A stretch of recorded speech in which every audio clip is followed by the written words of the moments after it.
Olá, boa noite. O time do Cartão Verde está em campo e chegou prestando homenagem à seleção campeã do mundo e abrindo os braços para o Brasileirão que está de volta. A rodada que marcou essa retomada do campeonato pós-Copa está terminando e iremos falar muito sobre ela. Entre no clima, confira alguns destaques do programa de hoje. São Paulo derrota o líder Flamengo no Maracanã com mais de 50 mil pessoas e faz a torcida tricolor sonhar.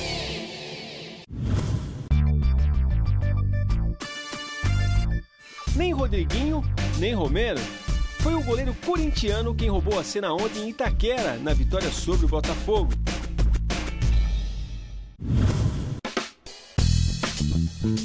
Grêmio não dá chance ao Atlético Mineiro em noite que teve André acabando com o jejum e Douglas voltando a campo.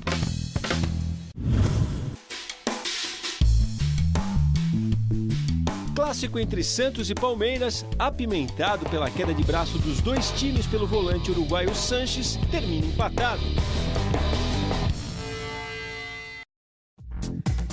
É isso, minha gente. Essa edição do Cartão Verde, em pleno dia do futebol, tem a honra de ter como convidado um profissional que dirigiu, não alguns, mas muitos dos principais clubes do país. Valdir Espinosa, você está vendo aí no vídeo, que no início da década de 80 foi campeão da Libertadores e da Copa Intercontinental com o Grêmio e recentemente esteve de volta ao tricolor gaúcho para ocupar um cargo diretivo. Em outras palavras, conhece bem esse Grêmio que ontem, na retomada do Brasileirão, dominou o jogo contra o Atlético Mineiro, venceu e será um dos nossos temas aqui na conversa com o Espinosa. Como falaremos também da vitória do Corinthians sobre o Botafogo, da grande noite vivida pelo São Paulo no Maracanã.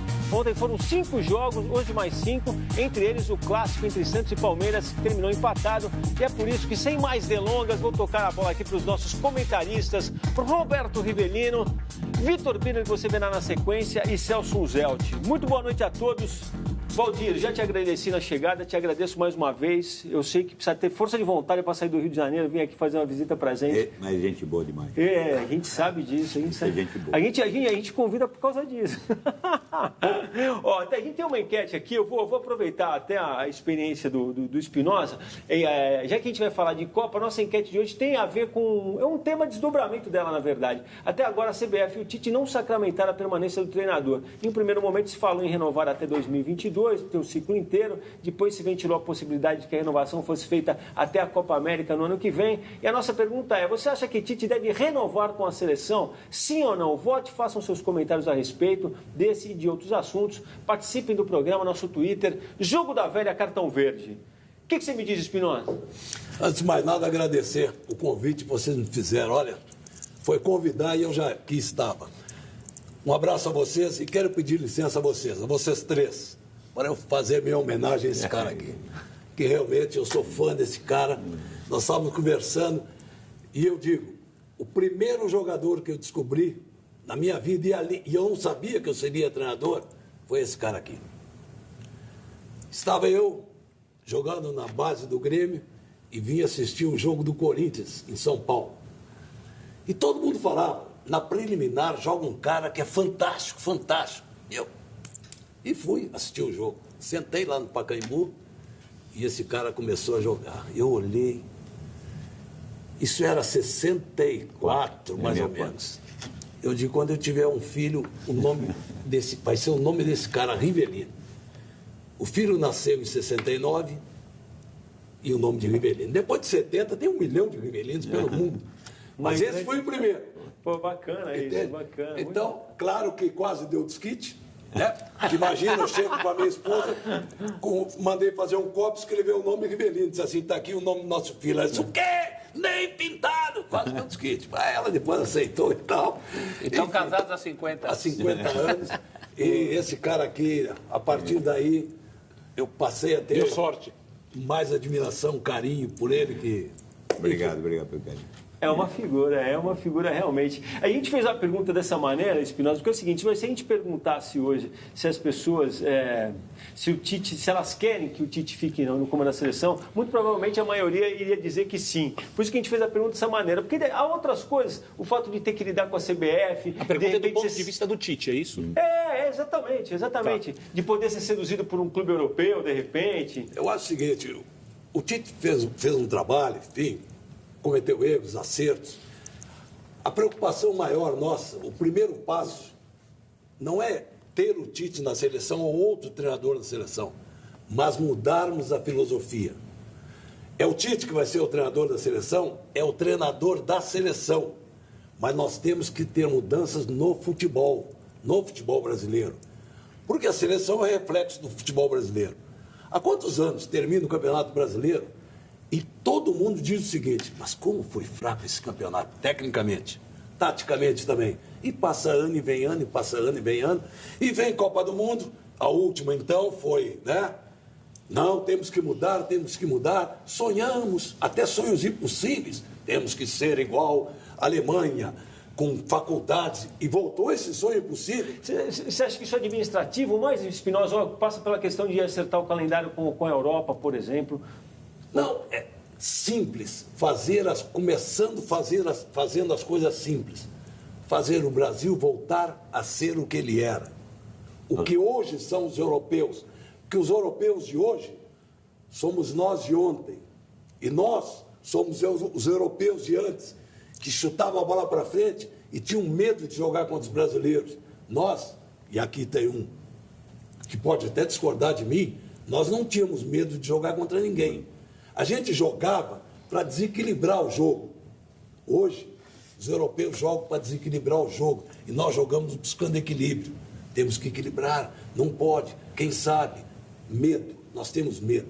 Então, o primeiro passo é esse.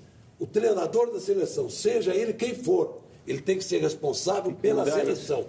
Mas nós temos que mudar o futebol brasileiro. Eu concordo com o Espinosa, porque nós temos que voltar ao nosso DNA. Nós somos pentacampeão do mundo, jogando de uma maneira, com jogadores desequilibrando, com jogadores técnicos, que sempre nós somos campeões nesse aspecto, quebrando linhas, mais jogador. Agora, eu acho que até o Tite pode continuar. Acho que fez um trabalho agora, até a Copa América é brincadeira. Aí não tem que aceitar. Não faz sentido. Não faz sentido. Para mim, aí não há trabalho. Aí está querendo tapar alguma coisa. Ou então, se o Tite também tem proposta para fora. Agora, o Tite também tem de rever conceitos dentro da seleção brasileira. Os erros, que nem o piloto, há erros e acertos. E nessa Copa, houve muito mais erros do que acerto. Porque você pode jogar uma Copa, Copa é momento. Copa é perto de um jogo, você está fora. Então, ele não acreditou nisso, achando que podia perder para ir recuperar. Isso aí não existe. Eu vou roubar a tua bola. Só você fala um placar para a gente, Celção, por favor. E se vocês me permitirem, eu vou roubar a bola sua e do Vitor. E vamos aproveitar e falar do final de Copa que a gente falou. 63% das pessoas acham que sim, 37% acham que não. Eu estava lendo essa questão pensando em modificar a questão. Quer dizer, na verdade, a pergunta é negócio para o Tite renovar com a seleção? Bem isso, é bem isso. Eu acho que no momento é negócio, porque até onde eu sei, ele não tem propostas de fora. Ele acho que foi aprovado com ressalvas. Na faculdade, lá quando a gente aprova alguns trabalhos que tem coisas a corrigir, a gente coloca assim, aprovado com ressalvas. Eu acho que o trabalho do Tite é um trabalho aprovado com ressalvas, e as ressalvas todo mundo já falou aqui. Enfim, acho que até um ponto positivo, porque essas ressalvas são as mesmas, né? No discurso de todo mundo.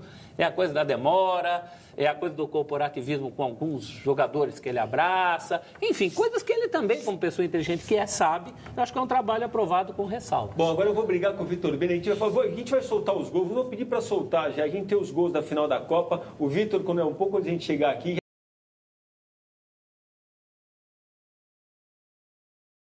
Você vê uma seleção preparada, fisicamente até. Você vê que até corria mais que a França, e buscando, sempre procurando buscar um resultado melhor, e valorizou muito o triunfo da França. E fazia uma grande partida, hein? Muito. Até mandou no o jogo. Para mim, mandou no jogo. Mandou no jogo. Bom, vamos ver aqui. Ó. Dito isso, vamos fechar a conta do nosso palpitão da Copa, não sem antes conferir como é que o nosso time aqui previu que seria essa final de Mundial que a gente acabou de analisar. E lembrando que antes disso a gente deu os palpites para a decisão de terceiro lugar. Né?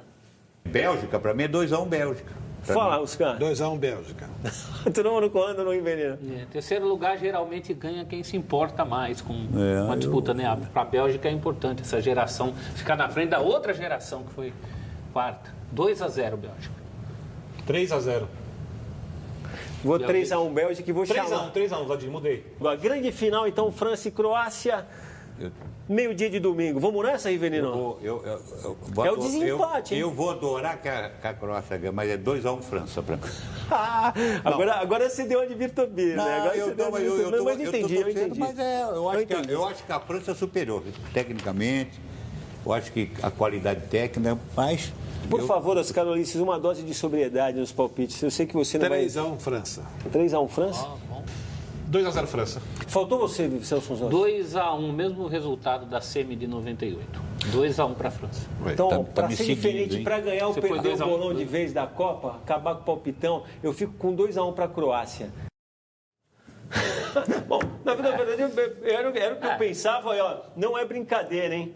Patou tudo. Todo mundo com o 7 que o Celso cravou os 2-0 da Bélgica ali, aí ganhou a bolinha dourada e o Vitor Biner ficou na lanterna. Então fechamos assim. Eu poderia ter jogado na França e ter feito um ponto a mais. Curiosamente, Mas... eu fui o único que apostou que o Brasil ia ser eliminado pela Bélgica. Comigo não tem Assim é o retranca. futebol.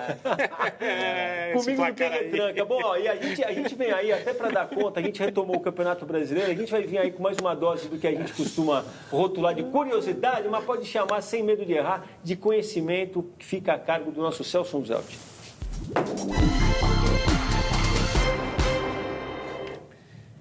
Dia seguinte da final da Copa, segunda-feira, vocês sabem, já teve futebol. Vasco Bahia, Cruzeiro e Atlético Paranaense pela Copa do Brasil. Ontem, quarta, voltou o brasileiro, que continuou hoje. Mas essa situação que muita gente critica, já foi muito pior, como mostra essa imagem aí. Essa é uma foto do fotógrafo Silvio Porto, da revista Placar, meu companheiro, depois foi para a área do automobilismo também. E essa foto mostra o goleiro Hélio, do Noroeste de Bauru, batendo tiro de meta, diante de um Morumbi vazio, olha que bancada lá. No jogo em que o time dele, o Noroeste, foi goleado pelo São Paulo por 6-1. Esse Morumbi vazio tinha apenas 247 pessoas que viram essa partida pelo Campeonato Paulista de 90. Esse é, até hoje, o menor público, não só da história do Morumbi, mas da própria história do São Paulo Futebol Clube, time principal do São Paulo. E por que isso aconteceu? Porque naquela mesma quarta-feira, 20 de junho, às 16 horas, o Brasil enfrentaria a Escócia pela Copa do Mundo. E o São Paulo Futebol Clube entra em campo à 1h, 3 horas antes de um jogo da Seleção Brasileira por Copa do Mundo. Posso dar uma informação fundamental? Pode. Eu sou um Você dos pagantes. Eu sou um dos pagantes. Você é um desses 247 pagantes. Então você saiba que você esteve no jogo de menor público da história do São Paulo Futebol Futebol com 300 Clube. pagantes, apagou a luz 2 vezes. E que um vídeo de jogo com pouca gente. Para quem não lembra, o Brasil ganhou da Escócia por 1-0 com um gol de um ex-São Paulino, o Miller, que depois voltou a ser São Paulino, mas na época estava do Torino. Né? E o São Paulo, apesar desse 6-1, ele ficou fora da tal repescagem do Paulista. E no Paulista de 91, jogou no tal do grupo dos pequenos. E até toda aquela história, o São Paulo caiu ou não caiu. Não caiu porque o regulamento dizia que não tinha rebaixamento. Né? Bom, o papel... Sete times abaixo do São Paulo, inclusive na classificação. Acho que eram 24, 26 times. Eram São Paulo dois grupos. São Paulo foi 15º, 16º, 14 iam para o grupo. Eu não lembro exatamente o número, mas... Eram 2 grupos de 14. Havia muitos times mas abaixo. Mas só escolhi isso para mostrar que já foi pior. Já teve jogo de clube em dia de jogo da Seleção Brasileira. O que não quer dizer que tá bom, como já falou o Espinosa aqui, ó. 2 registros. Um, tá valendo mais o sorteio da nossa camisa de 25 anos, para quem definir a paixão pelo time, conseguir fazer isso de maneira concisa. Quero fazer também um registro aqui do lançamento do livro 7 Dias para o Jogo de Sábado, do Fabrício de Lima, que a gente está vendo aí a imagem. A gente recebeu o livro aqui em primeira mão, foi muito gentil, autografado, mandou um exemplar para cada um aqui, que eu já passei para cada um dos nossos comentaristas aqui e para o nosso convidado também. O lançamento será no próximo sábado, dia 21, às 3 da tarde, no Sesc de Santos. Endereço e local vocês estão vendo aí na tela. A gente agradece ao Fabrício de Lima, jornalista, apresentador, diretor de programas de TV também. Fica aqui o registro. E vamos para o Grêmio, Espinosa. A gente demorou aqui, mas chegamos lá. O Grêmio venceu o Atlético por 2-0. Você conhece esse time, a gente vai ver os gols aí. Teve o final do jejum do André, que não marcava 9 jogos. O Douglas voltando a campo depois de 500 dias. Ainda é um Grêmio que você pode chamar de seu ou não mais? Sempre será. Sempre será, é verdade. Sempre é verdade. será, sempre será. Muito bem respondido. Lá eu iniciei uma carreira, lá eu conquistei o maior título da minha carreira, enfim. E nesse jogo aí, eu acho que a vitória foi importante, mas a volta do Douglas é algo que marcou. Rapaz, eu vou chamar ele de moleque, Né? Ele Porque já é você pode. veterano, ele já é veterano. Mas eu sou mais veterano que ele. Se bem que aqui na mesa do meu lado tem um que é mais velho que eu. Depois eu quero conferir isso aí. O Douglas realmente, cara, joga muito. Joga muito. E o Douglas, se voltar em todas as condições, ele vai acrescentar o Grêmio. Segundo ponto, se o Marinho for o Marinho que jogou no Vitória, atenção, que o Grêmio passa a ser realmente um candidato ao título. Mas com um pouco de mudança de característica de jogo, né? Um pouco mais agudo e um pouco menos de toque de bola, né? É diferente. O Marinho é diferente. É aquele que pega e arranca, dá a velocidade. Então, ele vai, por isso que eu digo, ele vai acrescentar ao Grêmio uma jogada forte. Que o Grêmio tem a jogada curta, o Luan é uma jogada curta, o Cebolinha, o Everton é uma velocidade. Mas a volta do Douglas faz com que também, se bem, a qualidade também fica melhor ainda. Claro, e aumenta porque passa a ter o lançamento, passa a ter um jogador para fazer o lançamento. Na verdade, é uma retomada, né? De um Grêmio que teve que mudar em características. Claro. Só que o Douglas, antes de se machucar, ele estava jogando bem adiantado, né? Quase como um segundo atacante, até revezando com o centroavante. Não sei se o Renato vai recuá-lo tanto para esse passe sair. O Renato conhece futebol, tem que tomar decisões. Eu acho que não, eu acho que não recua tanto, até pela condição, pela idade dele hoje. Tu tem que diminuir o campo dele, para ele poder render. Sim. Se tu aumentar o campo para ele jogar, tu vai trazer dificuldade para ele. E se tu não diminui para colocar ele lá atrás, diminui e coloca ele na frente. Que aí tu vai ter a tabela, tu vai ter o lançamento, enfim, tu vai ter a jogada de defesa. E a questão dos volantes da vida sem o Arthur? Olha, eu acho que é um outro detalhe de acerto. Eu acho que com a volta do Douglas, ele vai, não é esquecer o Arthur, não, mas ele vai realmente fazer com que as jogadas ali continuem acontecendo. Ô Espinosa, você respondeu muito bem quando disse que qualquer Grêmio você vai poder chamar de seu, né? Agora eu lembro bem também que na tua saída você falou uma frase que até gerou uma manchete, que era até engraçada sobre uma certa ótica, que você falou assim, eu não sei se é trairagem ou se é burrice, entendeu? Agora, passado esse tempo todo, você ia descobrir o que era, se era uma coisa ou se era outra? Nunca me importei em saber o que foi. Eu sempre digo, aprendi, e esse aprendizado é o seguinte, se você tomar o veneno querendo que o outro morra, quem morre é você.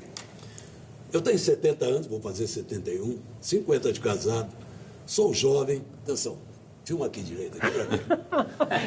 Mas por que isso? Porque eu sou alegre, porque eu sou feliz. Eu não me importo em ver o defeito das pessoas, me interessa ver as virtudes das pessoas. Eu quero ver as pessoas como amigos, eu quero ter amizades com quem eu não conheço. Agora imagina, um time onde eu comecei. Lá eu cheguei com 14 anos. As pessoas que eu conheci, um detalhe importante, Riva, naquele tempo, a gente aprendia, não só futebol, a gente aprendia a ser homem. Eu aprendi no Grêmio, iniciei aprendendo jogando futebol, e eles me ensinaram a ser homem. Mas você acha que o futebol, de maneira geral, tem menos valores hoje? Hoje tu não ensina mais o jogador, tu não tem essa preocupação de ensinar ele a ser homem. Tu nem ensina ele a jogar futebol. Tu nem ensina. Entende? Então é uma coisa que ficou muito... Bem, eu vou dar um exemplo prático. Hoje tu chega numa equipe, olha, eu mandei aquele cara embora. Aí, cara, mandou ele embora por quê? Ele não sabe chutar de pé direito. Ah, é? Diz uma coisa, quantos anos ele tem? 14. Diz uma coisa, imagina o professor chegando na aula, Joãozinho, 2 mais 2. 5, professor. E o professor sai, no outro dia volta o professor, Joãozinho, 2 mais 2. 6, professor.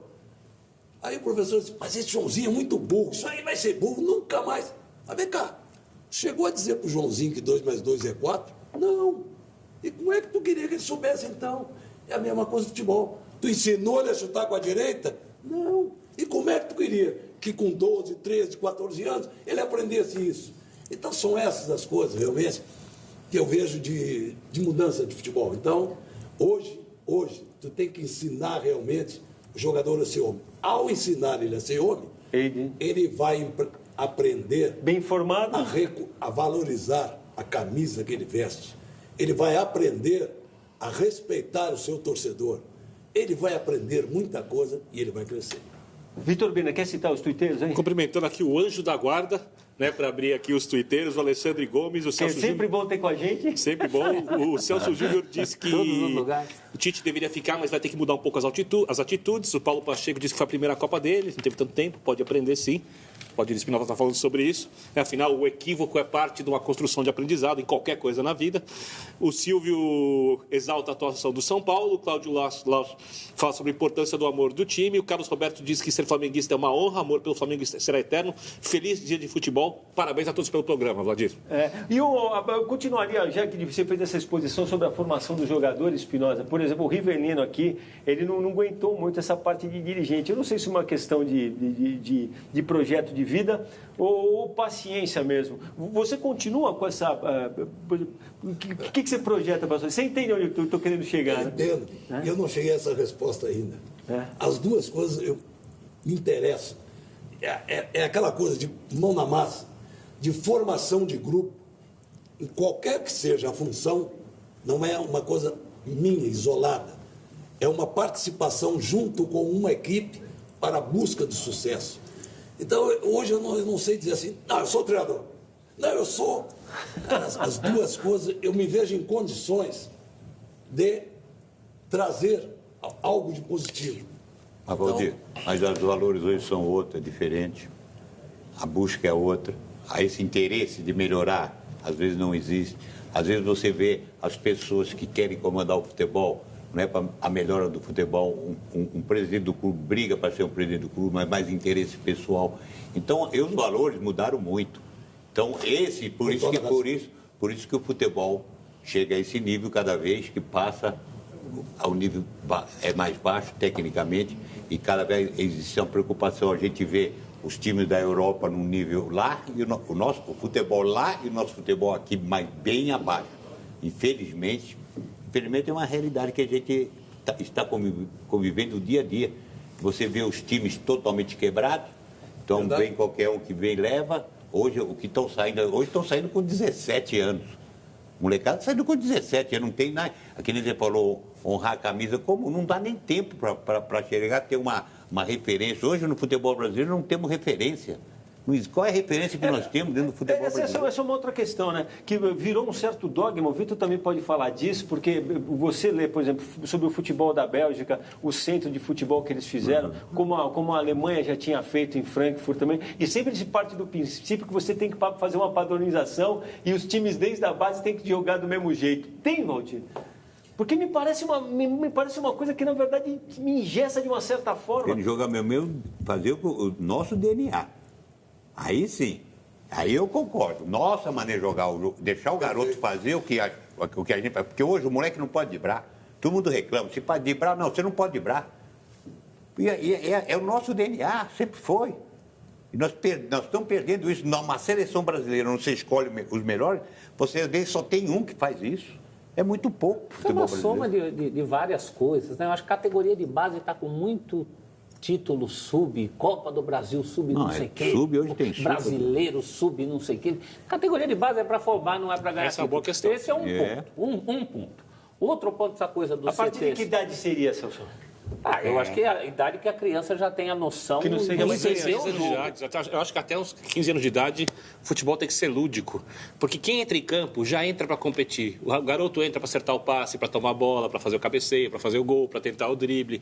Essa coisa que você fala de padronizar um sistema de jogo, eu apoio. Mas uns 16, 17 anos de idade em diante, quando você vai desenvolver a parte física, quando você pode desenvolver as outras questões coletivas. Antes, eu acho que você precisa deixar o menino mais solto. O que não impede, tendo um bom professor, de ensinar como bater na bola, ensinar como cabecear. Só que não vai falar para o menino, olha, você fica naquela faixa de campo. Aí não pode, porque aí você está matando uma fase em que todo ser humano tem mais capacidade de desenvolvimento criativo. Não pode perder o prazer. Só um detalhe, você falou uma idade, 15, 16. É subjetivo. Mas mas eu concordo com você nesse aspecto, sabe por quê? Nós somos praticamente quase a mesma idade. Na nossa época, era infantil e juvenil. Não havia categoria. Hoje tem categoria 7, 8, 9, 10, 11, 12. Então, antigamente, você ia já com essa idade, 15, para tentar. E o que o Celso falou, Riva, como tem muito torneio, o treinador precisa ficar para ganhar o torneio, o jogador tem que ganhar o torneio. Você vê nos anos quantos craques que surgiam Você naturalmente. você chegava no clube com 15, mas você tinha uma rodagem de bola Isso. na rua, no Indiano, Mas ninguém não me sei lá, ensinou. Mas era descompromisso total com o resultado e compromisso total com jogar bonito. que é o que está faltando hoje para essa molecada. Eu precisei ensinar os filhos, os amigos do meu filho, como é que fazia golzinho, como é que marcava com os passos. No Museu do Eles não Ipiranga. sabiam fazer Você com 12 anos, a molecada vai jogar um torneio, vai jogar esse torneio que tem. O professor quer ganhar. Então, esse Não é o dá problema. liberdade para o E os garoto. pais, Aí já e os trava. Precisa ganhar para manter o emprego. Isso que eu tô falando, mas aí já não deixa o garoto fazer as coisas naturalmente. Se É vai isso. você não pode, o outro não pode. E os pais Aí que que encaram acontece? a escolinha de futebol como um compromisso inglês, piano e escolinha de futebol? Isso não existe, né? Tchê. Futebol era o nosso escape. Espinosa, você escutou bastante. Agora você fala que antes de chamar o intervalo, eu quero te ouvir. Não, Você ficou só aí. Eu digo o seguinte, em relação a isso, você terá bons alunos tendo bons professores.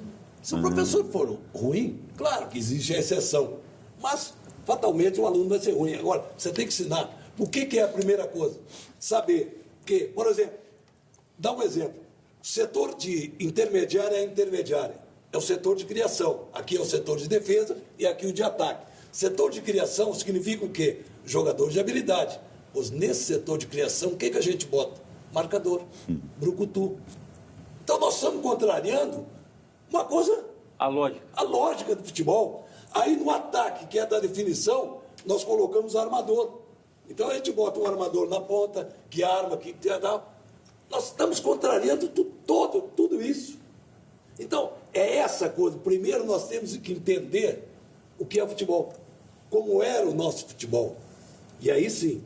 Porque Primeiro pensar o futebol e depois pensar o jogo que vai depois fazer dele. pensar o jogo que vai fazer. É verdade. Essa aqui é. Vamos fazer rapidinho um intervalo. Na volta falamos de Flamengo e São Paulo, da vitória do Corinthians sobre o Botafogo. Falaremos dos jogos de hoje, teve Santos e Palmeiras. E vamos para essa parada aqui com o gol do Arthur, que levou o Lanterna Ceará, primeira vitória no Brasileirão. Essa é para comemorar e foi realmente muito comemorada. O presidente Vargas aí ficou que era uma alegria só. Voltamos em 2 minutos. Até já.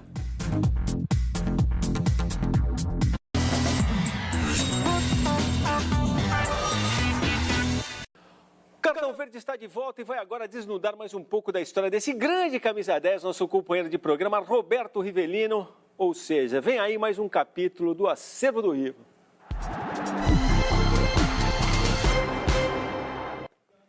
Vai que é tua, Rivelino. O acervo é teu, pode falar. Esse é mais Deus do que nunca na Argentina, né, agora.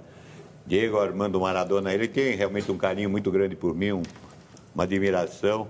E ele acho que é maestro, ele tem marido de me chamar de maestro. Ele me deu essa camisa, que está escrito lá?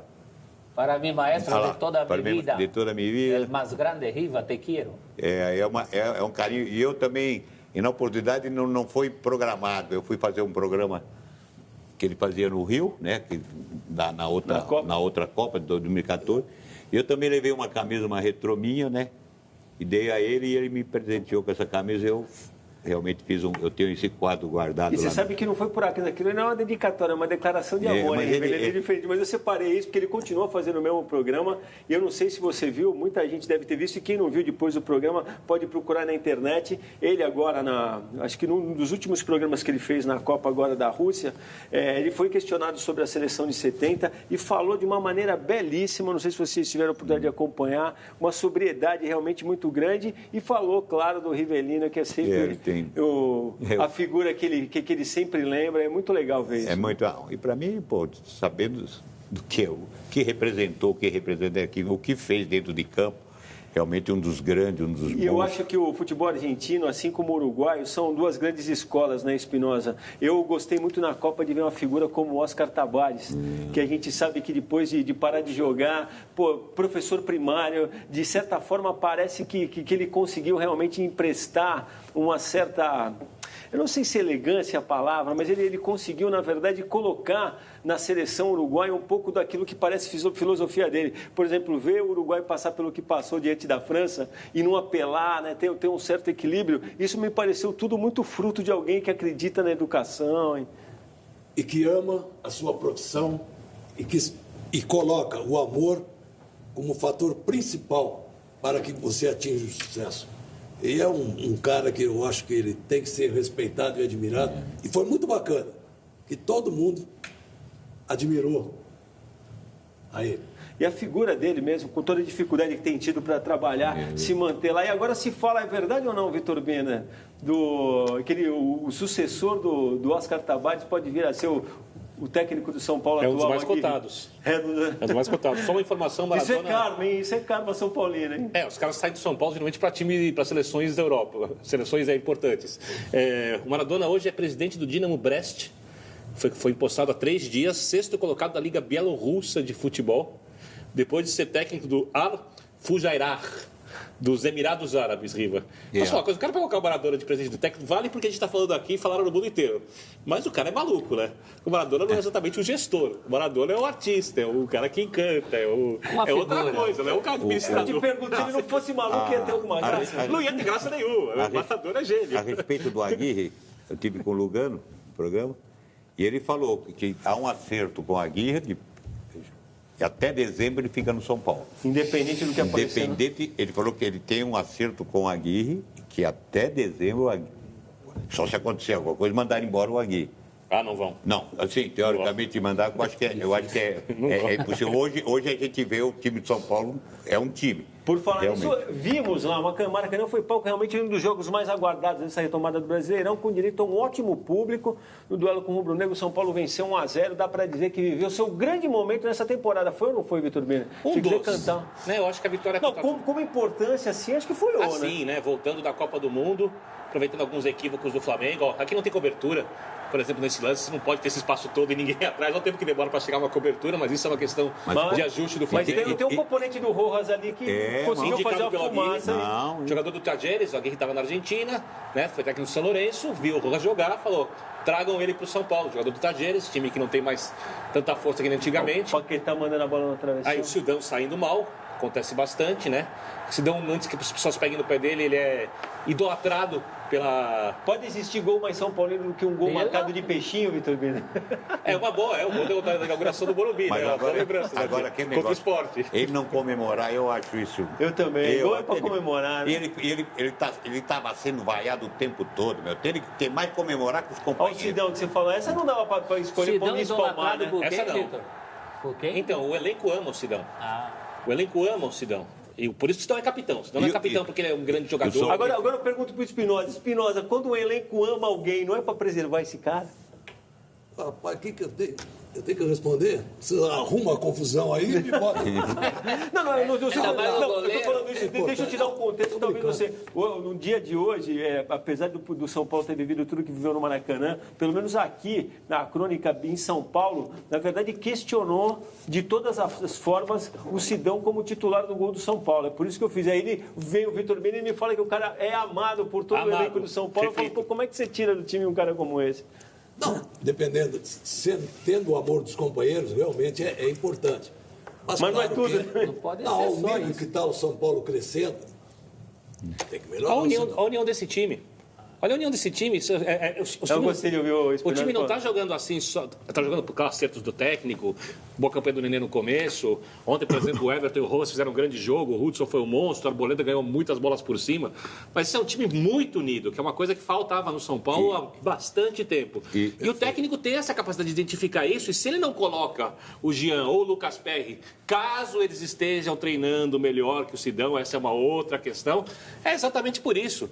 Então, a torcida do São Paulo passará bastante dor de cabeça, acho eu, na temporada, porque o Sidão é um goleiro que não passa segurança ao seu torcedor. E eu quero falar uma coisa do jogo, né? A arbitragem é deplorável. Se esse jogo servisse como teste, o cara não passa para apitar a 5ª divisão de Liechtenstein, né? Tem um limite o que o cara pode errar. Né? Ele rodou, teve 2 erros de Teve a questão do impedimento. pênalti e realmente a expulsão do Araruna, eu concordo que realmente foi uma coisa totalmente desequilibrada. Como achei que ele tinha que dar cartão também no Paquetá, naquela hora que o Sidão segurou a bola Eu acho também. detalhe, até entendo. Mas o pênalti, por exemplo, é exatamente igual a todos os pênaltis marcados na Copa do Mundo, 3 dias antes do jogo.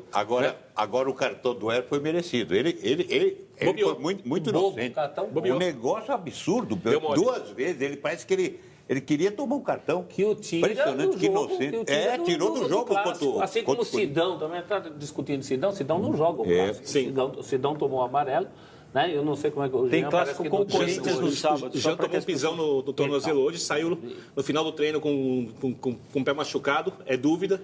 Outro caso desse que o Vitor falou... Bom, quem não joga também é o Jusilei, só para registrar. Mas Também o Jusilei Aguirre falou hoje, Pereira não E tem condição de fundamental, jogo. não vai o jogar. Aguirre não tem do lado de campo, de frente. Porque o time do São Paulo não é um time de posse de bola. O São Paulo é um time de agudo, né? Principalmente quando joga fora de casa, agudo, pelos lados. Não tem. Ele já testou Lucas Fernandes, testou Shailon, colocou Araruna porque marca, apesar de não dar fluência quando o time tem a bola.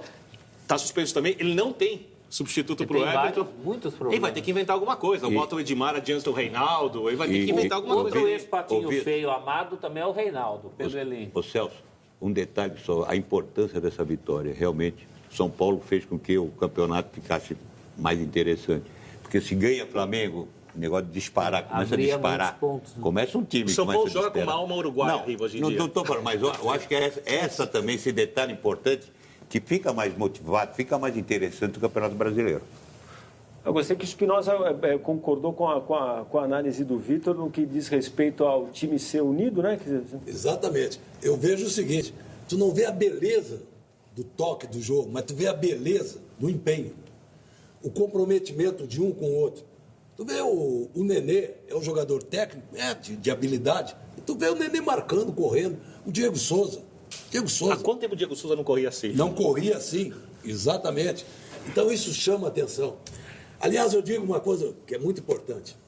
O futebol é 11 contra 11, né? Quem entrar com 11, perde. Quem entrar com 16, pode ser.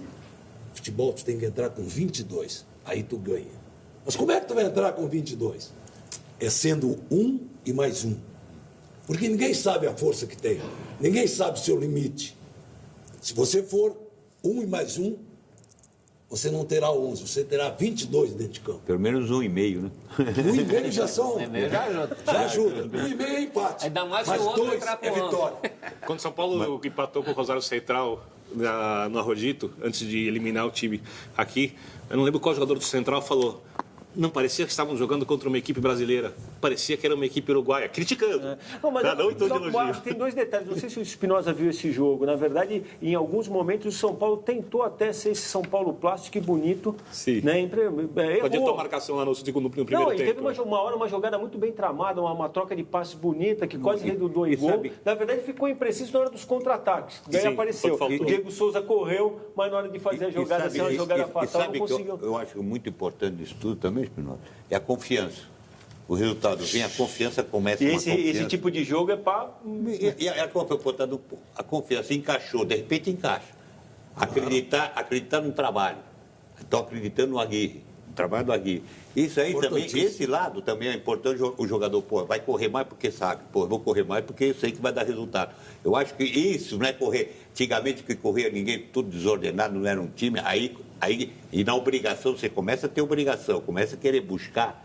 Às vezes as coisas ficam mais difíceis. Mas começa a ter essa confiança e acreditar no trabalho, a tendência é subir. Você tem acompanhado bem o Corinthians, Espinosa? Como? Acompanho. Vou chamar os gols até aqui. Venceu, né, o Botafogo na Arena Itaquera por 2-0, com o Cássio realmente Não, numa noite realmente daquelas uma noite, naquela realmente noite- louvável, né? Louvável. A gente vai rodar os lances do jogo aí. Eu queria que você definisse esse time, Espinosa.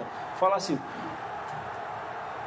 O Corinthians, eu acho que ainda está, por ter um treinador jovem e ser um time de peso como é o Corinthians, ainda está aquela coisa assim, um olhando para o outro e será que eu vou, será que vai, será que está certo, será que... E olha, isso faz parte do jogo. Eu também tive 30 anos, eu também tive 32, eu também iniciei uma carreira e também passei por isso. Será que vai dar? Os próprios jogadores olham, será que esse cara está dizendo, eu acredito, eu não, enfim. Você também Esse é o treinou o processo. Corinthians, Mas, chegou numa fria danada na Libertadores. Espinosa, sabe que eu vejo também um pouco? Você vê, tudo Defesar, sim, defesar. Não, fantástico. O Cássio foi maravilhoso. Eu vejo o Corinthians também um pouco ainda do carinho, sofrendo, sempre sofrendo um pouco. Sem sofrer, não estou falando que é o mesmo time do carinho. Sim. Mas o que eu vejo, ainda por enquanto, Eu vejo muito Carille no time do Corinthians. O sofrimento com o Carille era um pouquinho mais adiante, né? Não era tão na fuça do goleiro Trota dentro da área. como está acontecendo, né? Sempre foi sofrível. Voltou uma coisa importante, assim, aquele gol pontual que dá uma tranquilidade. Ontem o jogo foi isso. Fez o gol de cara. E que chute pegou o Rodrigo, que beleza. Raríssima felicidade. Um dos raros, vamos ser honestos, do atual elenco do Corinthians, um dos raros, se não o único que estava em campo, capaz de fazer um gol daquele. Sem dúvida. Conscientemente bateu bem na bola, bateu bem. Agora, eu acho que o time está muito afunilado como nunca esteve. Só tem o Fagner como apoio. Na esquerda, ao perder o Sid Clay, me parece que vai ter um problema ali. É o marcador, então, né? ele tem que abrir. Ontem ele tentou abrir mais uma vez com o Marquinhos Gabriel, que com todo respeito não vem surtindo efeito. Cleison talvez jogue, né? No clássico que muda bastante, O né? Cleison acho que é uma arma importante para esse clássico. Sem dúvida. O Pedrinho não pode ficar fora desse time em termos de qualidade. Simplesmente não pode. Não pode acabar um jogo com 3 substituições, uma delas não ser o Pedrinho. Né?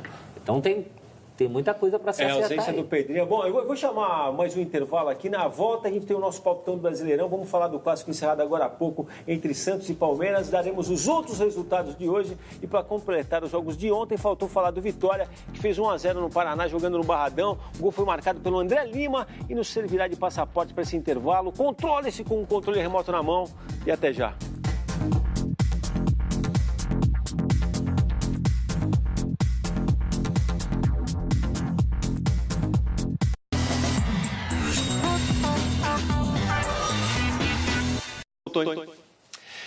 Voltou mesmo. Estamos de volta com o Cartão Verde. Vamos falar de Santos e Palmeiras. Jogaram no Pacaembu. A partida terminou agora há pouco com placar de 1-1. A gente vai rodar as imagens. A gente vai ver o Lucas Lima fazendo o primeiro contra-ataque. Vai girar e vai fazer o gol. Hoje, hein? Deu uma acordada, tem um outro lance que o Gustavo Henrique tira em cima da linha. A gente vai ver aí depois também. Com participação dele. Hoje ele deu uma acordada. A gente vai ver antes aí o Gabriel, né? A torcida do Santos no pé dele. Perdendo uma oportunidade que eu vou te falar. Fala aí, Rivelino. Esse lance. Esse é o lance. Eu não vi, eu tô vendo, sinceramente, eu não vi o jogo. Olha o espaço que o Palmeiras teve para fazer o segundo gol, para resolver o jogo. Salvador, o Vanderlei ainda vai botar lances. a bola para escanteio. O Lucas Lima de novo, vai dar certo. Era aí. Mas disse que o Palmeiras, que fez 1-0, podia ter matado o jogo. Podia. É. Não E aí fez. o lance do gol santista. Mas pelo menos o Santos é um time que não Felipe Melo desistiu. vai mandar no travessão e na volta embaixo. Foi o jogo inteiro isso, essa toada, né? O Palmeiras descia com mais qualidade, descia para decidir o jogo. A torcida ficou muito cabreira mais uma vez com o Jair. Né?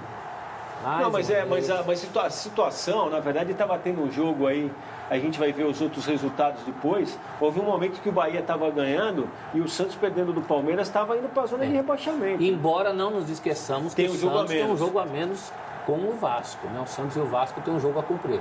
Mas enfim, é a zona de rebaixamento. Essa bola na trave.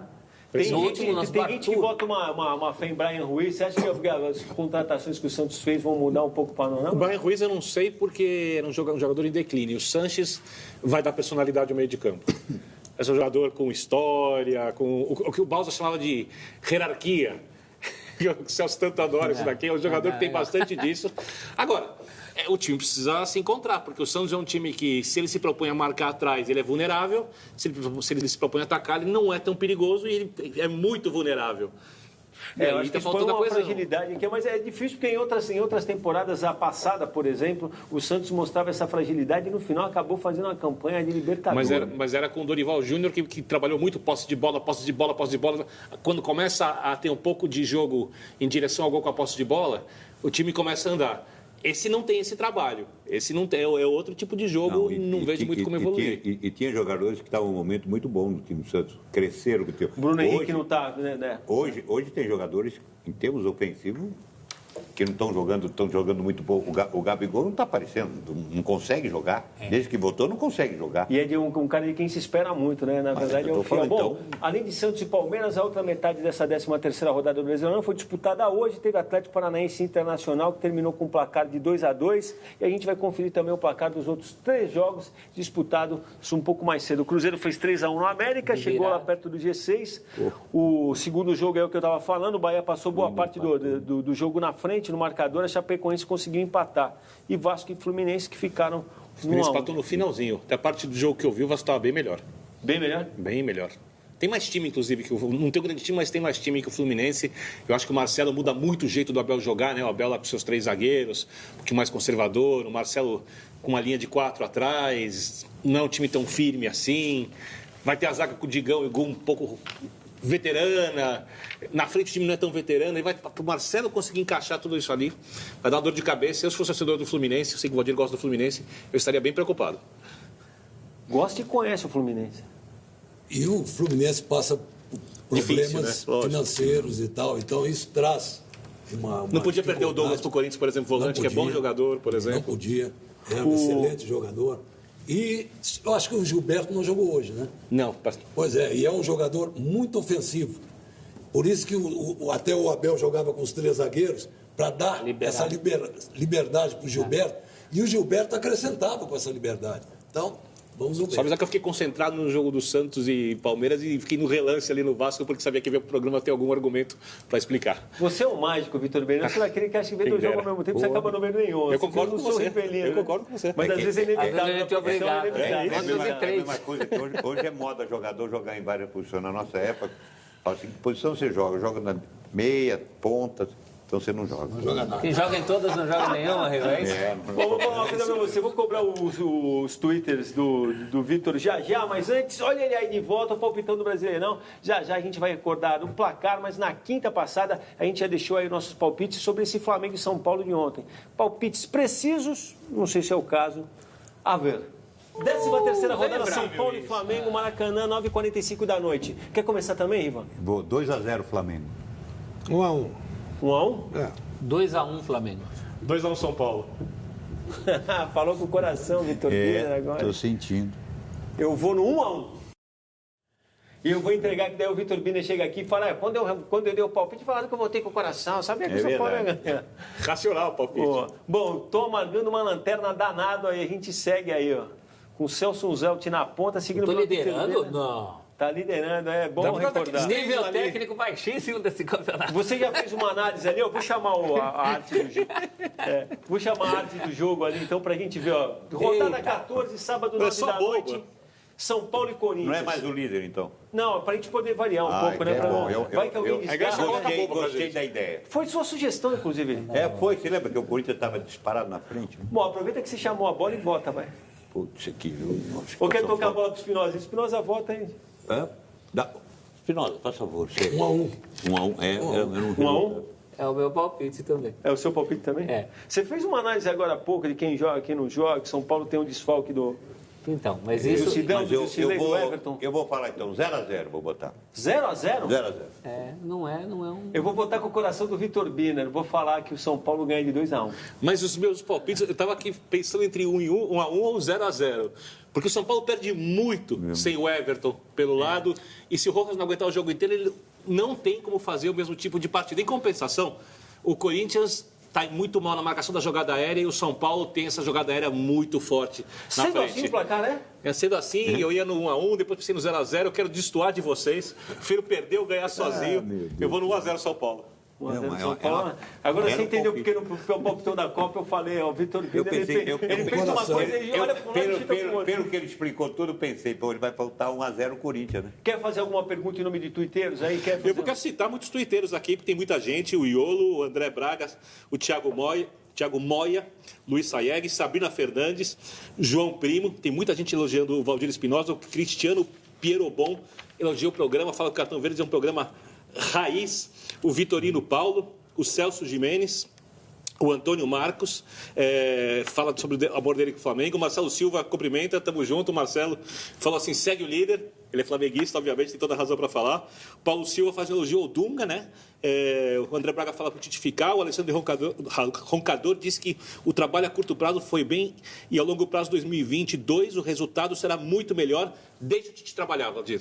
Tá certo. E eu vou perguntar o seguinte para o Espinosa. Espinosa, você também trabalhou no Al Hilal, né? Hoje eu estava vendo a lista de jogadores mais bem pagos do mundo. Não sei se vocês chegaram a ver. O Neymar aparece em segundo, perdendo só para o Messi, mas na frente do Cristiano Ronaldo. Mas o que me chamou a atenção é ter 2 brasileiros lá, o Hulk e o Oscar, jogando no mesmo time na China e na lista dos 10 mais bem pagos, cara. É um negócio maluco, acho que coisa de 20 milhões de euros por temporada, né? Como é que você encara isso, Espinosa, essa abertura do mercado como o chinês, o próprio mundo árabe, que agora tem a Copa... Está voltando o árabe. E o árabe está voltando. Prepara que o cofre é cheio. Você acha que, por exemplo, um cara como o Carille, que vai para um destino como esse, por exemplo, sofre na questão de se manter atualizado? Você acha que não? Que isso é um preconceito nosso? Hoje não? Hoje não. Não? Antes não. Antes tu não sabia notícia nenhuma. Hoje não. Hoje tu tem canais de televisão, tu assiste, tu tem internet, tu tem tudo. Tem tudo. Mas agora, o quanto é necessário para um treinador ter bons atletas com ele, entendeu? Isso também não te força? Tá? É nesse sentido um pouco que eu quero falar. Não sei se você me compreende. Né? Eu entendo. Se por um lado tu vai encontrar dificuldade, né? Essa dificuldade vai servir para tu crescer. Então, o importante é o seguinte, é tu não lamentar, não ir e daqui a pouco voltar e dizer, também não dá para fazer, os caras são ruins, aquele papo, não é culpa minha, eles são ruins, aproveita para ensinar, aproveita para aprender. Então, sempre vai ser um aprendizado. Agora... Só um pouquinho. E o seguinte, né? E no final do mês, a conta aumenta. Agora, não, nesse nosso aspecto, ainda mantém 3 estrangeiros, só pode contratar ou aumentou? Agora, eu não sei se... Não sabe?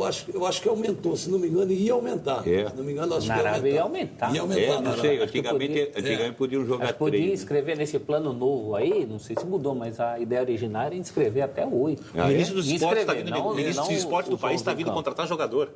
Eu não sei como é que é, porque na minha época eram 3 só. Eu tenho na verdade, o discurso aqui, a conversa que a gente tem travado contigo desde o início do programa também, eu, na verdade, vejo o futebol, ele, na verdade, ganhou um verniz, e que não é só um verniz, ele ganhou um ar científico e tecnicista, né? E a tua formação parece muito humana, né, Espinosa? Não, uma das coisas... Estou certo na leitura ou não? Não, está certo. Mas eu entendo que o computador é importante. Ele é importantíssimo, desde que bem analisado. Né? Olha o que se diz. O futebol hoje, a ciência não melhorou? Melhorou. A alimentação não melhorou? Melhorou. O trabalho físico melhorou? Melhorou. Tudo melhorou. Por que a gente diz que o futebol de hoje é mais difícil que de ontem? Se tudo melhorou, o de hoje tem que ser mais fácil. Até porque, vamos lá, os campos de hoje são melhores, a bola de hoje é melhor, os tênis de hoje é melhor. Então, esse diz que me diz. Ontem a gente viu uma situação também, o Vitor, o Flamengo e São Paulo, num determinado momento, todos os jogadores de São Paulo com cãibra. Eu não sei o que tinha, um pouco de cera ali também, mas eu não consigo entender, eu juro por Deus. Eu tenho um professor, um irmão professor de educação física, eu procuro me interessar um pouco. Obviamente que eu não tenho um conhecimento aprofundado disso, mas por mais que me parece muito incongruente, entendeu? Passar um mês preparando um time para no primeiro jogo, por mais que ele tenha corrido, ficar com medo. Você joga além do limite que o ser humano aguenta. Mas, Vitor, mas você sabe, você conhece o limite, você se prepara para aquilo. Não, mas hoje, outra coisa que se Fora diz... o estresse emocional do jogo. Se corre muito mais hoje do que ontem. Só que a gente tem como exemplo a Copa de 70, que foi na altitude ao meio-dia. Esse exemplo que a gente traz. Naquela época, claro que não podia correr muito, mas os caras corriam. Agora, hoje, a velocidade não é tão grande como parece. Não é tão grande, não. Só que a gente tem isso... A velocidade hoje é diferente, hoje é mais, e todo mundo cala no hoje é mais. Para aí, gente. Para aí. Vamos sentar e conversar. Vamos ouvir tu dizer que a velocidade é diferente e eu discordar que a velocidade não é. Acho que dos jogadores mais velozes talvez seja, né? Mas talvez na média ela se aproxime.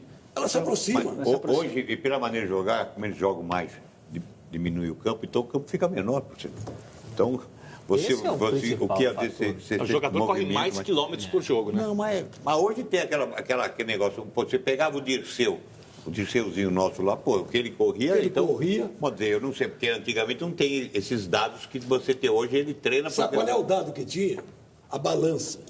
Tu entrava, te pesava. E depois do jogo, eu perdia 3,5 kg por jogo. Era caminhando? Não, e você tem uma contribuição bacana também, né? Que você conhece uma das posições por exercer, que é a que mais se moldou desse futebol que o Riva está falando da década de 70 para cá, que é a lateral, né? Que reflexão você faz sobre isso? Porque você citou agora há pouco, quando se monta o time, de repente você coloca o armador no lugar que não é para o armador estar também. Você acha que se exige dos laterais também um papel que talvez não fosse deles? eu acho que o importante é o seguinte, o simples. Quando tem bola, ataca. Quando não tem bola, defende. Simples. O lateral, que hoje chamam de ala, mas que ontem também, dentro desse raciocínio, eram mais alas ainda, porque atacavam com muito mais qualidade, e eu era um desses, desculpe a falta de humildade, e atacavam e voltavam para marcar. Detalhe, eles tinham a quem marcar. Eu, por exemplo, num domingo marcava o Lula, no outro domingo marcava o Edu, no outro domingo marcava o Piau, no outro domingo marcava o Geso, olha só. E eu atacava. Por quê? Exatamente aquilo. Tem bola, ataca, não tem, defende. E esse que é o detalhe. Medo. Não pode. Tu tem que respeitar o adversário. Mas eu não vou citar nome de times, mas um time grande, dos grandes, vai jogar contra um time pequeno, a diferença de salário nem se imagina. E o grande diz assim, não, temos que olhar, porque aquela jogada, aquela... Gente, com todo respeito, gente, vai para cima e ganha. Vai para cima e ganha. Atitude. E aí, quando termina o jogo, foi muito difícil, porque isso... E começam as desculpas. Para aí, cara. Não pode. É seleção brasileira. Não pode.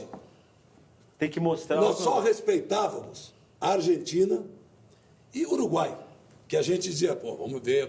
O resto a gente ia para cima. Hoje a gente olha para a Venezuela, para a Bolívia, é tudo, cuidado. O jogador entra em campo hoje, cuidado, hein? Não pode errar. Se tu errar, cuidado. O cara erra a bola, ele entra com medo. Meu irmão, vai para cima. Te impõe. Por isso que eu digo, o jogo não é equilíbrio, é desequilíbrio. Antes nós desequilibrávamos. Hoje buscamos equilibrar. Quer fazer uma citação, Vitor? Quero falar alguns tuiteiros aqui, que devendo muitos hoje, o Arthur Frederich, o Yunis Mohamed Saleh, o do Gasparini, o José Luiz Tapia fala que hoje o técnico da seleção não tem dificuldade para gerenciar o perfil de jogador brasileiro, o Rep, o Gil Harvard, o Omar Assaf, a Thaís Fogaça, o Carlos Augusto Poda, o Vicente Arte, o Luizito Fernandes, o Rodrigo G. Sodré, o Paulo Pacheco, já falei, o Thiago Pedini, a Eduarda Weitman, o Gabriel Gomes Heleno, o Mário Juliano da Silva, e eu quero citar aqui o Jeff, o Sandro Cunha e a Tatiane, que pede para a gente mandar um abraço para o pai dela, o Pedrinho. Está mandando aqui um abraço de toda a equipe do Cartão Verde, Tatiane. Vai, nosso abraço, seu Pedrinho. Celso Zé, quer dar um placar para a gente aí, citar alguém também? 64% acham que o Tite deve renovar com a seleção. 36% acham que não. Vai dar o ganhador da camiseta? Opa, dos como 25 anos, Adriano Araújo. Que mandou o quê? Como é que ele definiu? Mandou uma frase, é um amor... Bom, é sobre a relação com o clube, né?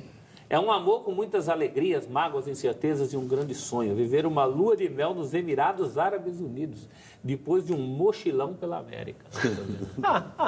Viajou, né? Gostei. Tá feito, a camisa tá aqui, tá garantida. Eu vou fazer só uma... Ela foi pro Catar.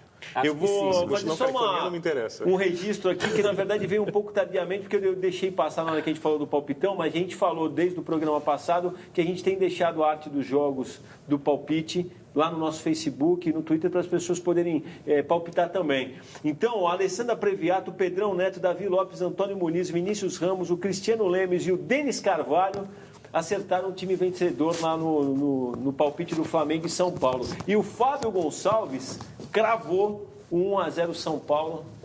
Monstro, Fábio Gonçalves. Parabéns pelo acerto.